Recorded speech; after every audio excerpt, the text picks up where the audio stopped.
ఈరోజు teachers day అందరికీ తెలుసు. సర్వేపల్లి రాధాకృష్ణ గారు ఆయన మహావేదాంతి, విద్యావేత్త.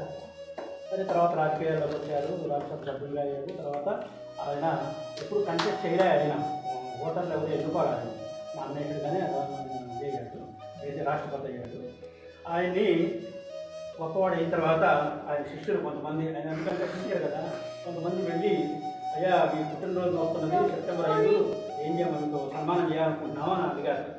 అడిగితే నాకు సన్మానం ఏం చేయొద్దు, నేను టీచర్ని, తర్వాత ఎన్ని ఉన్నత శిఖరాలు అధిరోహించినప్పటికీ కూడా మౌలికంగా నేను టీచర్ని కాబట్టి నా పుట్టినరోజుని మీరు అందరూ కూడా టీచర్స్ డే కింద దాన్ని సెలబ్రేట్ చేస్తే నాకు అదే ఆనందం అని చెప్పండి. అప్పటి నుంచి మనకి టీచర్స్ డే. ఆయన తనకేదో సన్మానం ఇవ్వండి, నాకేదో విల్లా ఇవ్వండి, బంగ్లా ఇవ్వండి అని అడగలేదు. నా పుట్టినరోజు టీచర్ కానీ ఆయన జీవితాన్ని మొదట ఆయన టీచరు, తర్వాత ఆయన